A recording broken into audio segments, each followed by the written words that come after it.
Hello friends, स्वागत है आपका आपके अपने लीगल चैनल सोच पर प्रहार में। मैं हूं एडवोकेट सनी शर्मा। दोस्तों, आज के इस वीडियो में मैं आपको मेंटेनेंस केस पर कुछ बताने वाला हूं। अब मेंटेनेंस का केस 125 सीआरपीसी के अंतर्गत आप पे दायर हो सकता है, सेक्शन 24 एचएमए में आप पे दायर हो सकता है, डीवी एक्ट में आपके ऊपर दायर हो सकता है। जनरली इन तीन कानूनों का सहारा लिया जाता है मेंटेनेंस को क्लेम करने के लिए। जैसे कि आपने बहुत सारा कंटेंट देखा होगा, आज के समय आपको यही पता चलता है, बहुत सारे जजमेंट देखे होंगे कि जनरली मेंटेनेंस लग ही जाता है। अब देखो, होता क्या है कि ठीक है, मेंटेनेंस लग जाता है, मुझे भी पता चल गया, आपको भी पता चल गया, बाकी सबको भी पता है। लेकिन इसके बावजूद हम अपनी तरफ से क्या करते हैं, यानी कि एक होता है केस को लड़ना, एक होता है खेलना। आपको खेलना है। अब मेंटेनेंस केस में कैसे खेलना है, बस ये मैं आज आपको इस वीडियो में सिखाने वाला हूं। अगर आप खेल गए ना तो अब निकल जाओगे। दोस्तों, आखिरी तक वीडियो में बने रहिएगा। अभी तक भी चैनल को सब्सक्राइब नहीं किया है तो चैनल को सब्सक्राइब करके नोटिफिकेशन बेल पर जरूर क्लिक कर लें, ताकि इस चैनल पर आने वाली ऐसी वीडियोस की निरंतर जानकारियां आपको मिलती रहें। और इस वीडियो को शुरू करने से पहले थोड़ा सा मैं आपको एक इन्फॉर्मेशन देना चाहूंगा। दोस्तों, अभी मैंने हाल ही में एक नया चैनल स्टार्ट किया है, smart life with Sunny Sharma. और दोस्तों, वहां पे आपके सपोर्ट की जरूरत है। मुझे याद आया, जब मैंने सोच पर प्रहार स्टार्ट किया था और मेरे 4-5 सब्सक्राइबर्स थे, व्यू भी नहीं आते थे, तब लोगों ने इस चैनल को पसंद किया था और आज यहां तक पहुंचा दिया। और इसीलिए शायद ये इन्फॉर्मेटिव कंटेंट मैं आप तक पहुंचा पाता हूं।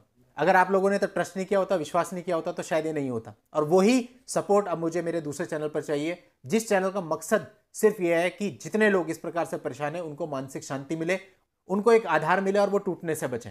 तो दोस्तों, इस चैनल को जल्दी से सब्सक्राइब कर दें। मैं निरंतर कोशिश कर रहा हूं उस चैनल पर भी कंटेंट लाने की, और आप देखेंगे कुछ ही समय के बाद उस पर भी बहुत बेहतरीन कंटेंट आपको मिलने वाला है। दोस्तों, इस वीडियो के नीचे डिस्क्रिप्शन में मैं नए channel smart life with Sunny Sharma का लिंक दे दूंगा। आप वहां पर जाकर चैनल को सब्सक्राइब करके नोटिफिकेशन बेल पर जरूर क्लिक कर दें।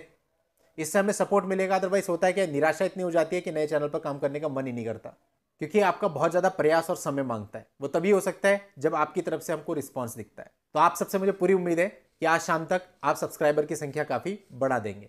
दोस्तों, चलिए इस वीडियो में मैं आगे आता हूं। दोस्तों देखिए, मेंटेनेंस केस में होता यह है कि आपके ऊपर एक प्रेशर आ जाता है जैसे आपका ऑर्डर हो जाता है। तो अब सबसे पहले तो आपको कोशिश ये करनी है कि आपका ऑर्डर कम से कम हो, और आप अपने ऑर्डर को कैसे थोड़ा पीछे ले जा सकते हैं ताकि आपके ऊपर जो प्रेशर है वो कम आए। अब मैं आपको यहां पे एक उदाहरण बताता हूं। जनरली होता है कि लड़के अपनी तरफ से डाइवोर्स का केस फाइल करते हैं। उसके अंदर लड़की सेक्शन 24 एचएमए की एप्लीकेशन लगाती है। लड़का सिंपली उस 24 का रिप्लाई फाइल कर देता है। कोर्ट कहती है दोनों लोग एफिडेविट दो। लड़की तो फटाफट दे देती है, कई बार तो अपनी पिटीशन के साथ ही दे देती है।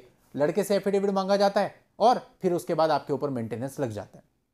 यानी बड़ी जल्दी ये कार्रवाई हो गई, बड़ी जल्दी आपके केस में उसको मेंटेनेंस मिल गया। उसको और क्या चाहिए। डाइवोर्स में आप आए, परेशान आप थे, बहुत सारी चीजें आपके साथ हुई थी, लेकिन आप देखते हो कि साहब मेरा तो केस शुरू भी नहीं हुआ और मेंटेनेंस इसका लग गया। तो ये चीज कहीं ना कहीं ऐसा होता है कि बहुत ज्यादा टॉर्चर वाली है, क्योंकि अगर आपकी पॉकेट पे मार पड़ रही है तो सबसे बड़ी मार है।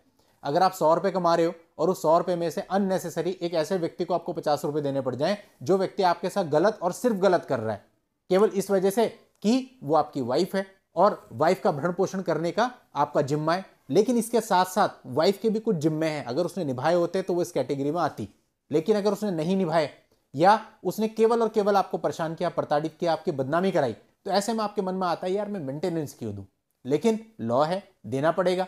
अब आप क्या कर सकते हैं। तो दोस्तों, एक केस का उदाहरण बता रहा हूं। वहां क्या हुआ कि लड़के ने डाइवोर्स का केस फाइल किया और लड़की ने अपनी तरफ से सेक्शन 24 एचएमए की एक एप्लीकेशन लगा दी। अभी हम यह भी कर सकते थे कि उस 24 एचएमए की एप्लीकेशन का सीधा सा रिप्लाई कर देते। हमने नहीं किया। हमने सबसे पहले क्या किया, उस डाइवोर्स पिटीशन में एक ट्रांसफर पिटीशन लगाई। ये ट्रांसफर पिटीशन लगाई हमने कि फर्स्ट फ्लोर पर केस चल रहा था और फर्स्ट फ्लोर से ग्राउंड फ्लोर पर लाने के लिए, इस ग्राउंड पर कि हमें सीढ़ी चढ़ने में दिक्कत है, हमारी एज ज्यादा है, पैरों में प्रॉब्लम है, उसके मेडिकल्स वगैरह लगाए और एक ट्रांसफर पिटीशन चल गई। अब वो ट्रांसफर पिटीशन में 3-4 हियरिंग निकल गई, यानी आप समझ लो 2-3 महीने निकल गए उस ट्रांसफर पिटीशन का डिस्पोजल होते हुए। फिर डिस्पोजल हमारे फेवर में हो गया कि ठीक है, ग्राउंड फ्लोर पर इसको ट्रांसफर कर दिया जाता है। अब आपका मामला आ गया ग्राउंड फ्लोर पर। अब जब ग्राउंड फ्लोर पर आया तो उसके कुछ ही समय के बाद वहां से जज साहब चले गए, तो कोर्ट हो गई वैकेंट। 2-3 डेट आपकी उसमें निकल गई। अब इसके बाद जैसे ही डेट चालू हुई तो वो कहने लगे जी सेक्शन 24 का जो है डिस्पोजल होना है, इनसे जो ऑब्जेक्शन मंगाए जाए। तो कोर्ट ने हमको बोला ठीक है, आप अपने ऑब्जेक्शन फाइल करें, फिर हम 24 एचएमए पे सुनेंगे। ठीक है। नेक्स्ट डेट पे हम आए। हमने क्या किया, हमने वापसी में एक 24 एचएमए की पिटीशन दे दी, यानी ऑब्जेक्शन की जगह हमने अपनी तरफ से मेंटेनेंस का केस डाल दिया लड़की पे। ग्राउंड ये लिया कि आज के समय पे मैं अनेबल हूं, मैं कमाने में सक्षम नहीं हूं और जो मेरी पत्नी है वो मुझसे ज्यादा कमा रही है और वो मेरे को पर मंथ इतना मेंटेनेंस दे, क्योंकि मैं आज दूसरों की मर्जी पर अपना जीवन व्यतीत कर रहा हूं। ठीक है दीदी। अब जब वो एप्लीकेशन हमने दी तो बड़ी अलग निगाहों से अपोजिंग काउंसिल और कोर्ट अपने को देख रही थी। आप लड़के के लिए मेंटेनेंस मांग रहे हैं? हाँ जी मांग रहे हैं, हमको जरूरत है और हम जो है सेमी पैरालाइज व्यक्ति हैं, ठीक तरीके से हमसे चला नहीं जाता, तो हमें मेंटेनेंस चाहिए। तो खैर लॉ है तो पिटीशन तो एक्सेप्ट हो गई। अब कहीं ना कहीं हमको ये पता है कि उस पिटीशन पे हमारे फेवर में ऑर्डर तो होने वाला है नहीं आज के लॉ के अकॉर्डिंग, लेकिन हमने पिटीशन तो डाली। जब हमने पिटीशन डाली तो अपोजिंग काउंसिल ने कहा अब मैं इस पर ऑब्जेक्शन फाइल करूंगा ना। ठीक है, आप भी ऑब्जेक्शन फाइल कीजिए, हम भी ऑब्जेक्शन फाइल करते हैं। तो वो ऑब्जेक्शन देने में फिर आगे 3-4 डेटें एक्सटेंड हो गई।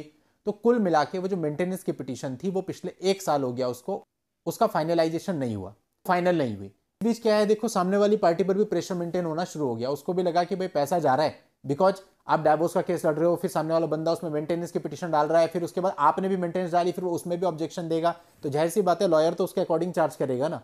तो सामने वाली पार्टी का लॉयर का एक्सपेंसेस तो बढ़ रहा है, बट उसको मिल कुछ भी नहीं रहा है। और अभी भी हमें खुद भी नहीं पता उसका डिस्पोजल कब होगा, अभी तक भी कुछ नहीं है उसमें। अभी उसमें आर्ग्यूमेंट होने हैं, फिर जब जजमेंट होगा फिर उसके बाद हम उसको चैलेंज भी करेंगे हाई कोर्ट में। कुल मिला के इतनी आसान राह तो नहीं है मेंटेनेंस पाने की। अब ये पूरे तरीके से आपकी स्ट्रेटेजी पे डिपेंड करता है आप कैसे चल रहे हो। आप सीधा सीधा भी चल सकते हो, आप थोड़ा स्ट्रेटेजी के साथ भी चल सकते हो, आपकी मर्जी है। यहां दोनों ही पक्षकार ये चाहते हैं, लड़की पक्ष ये चाहता है मैं जल्द से जल्द और ज्यादा से ज्यादा मेंटेनेंस मिले, लड़का पक्ष ये चाहता है कि मेरे पे कम से कम और जितना लेट हो सके मेंटेनेंस बंधे। अभी हम लड़के की साइड से बात कर रहे हैं, तो आप ये स्ट्रेटेजी या ऐसी बहुत सारी स्ट्रेटेजी हो सकती हैं जो आप अपना सकते हो। तो मैंने आपको एक केस का उदाहरण बता दिया, ऐसी बहुत सारी चीजें हो सकती हैं। कुल मिला के सब कुछ आपकी रणनीति पर डिपेंड करता है कि आप सामने वाले को कहां और किस हद तक ब्रेक कर सकते हैं। इसी दरमियान कई बार समझौते हो जाया करते हैं हवा में।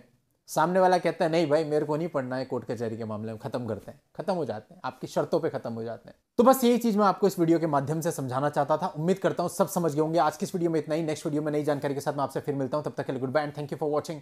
Take care.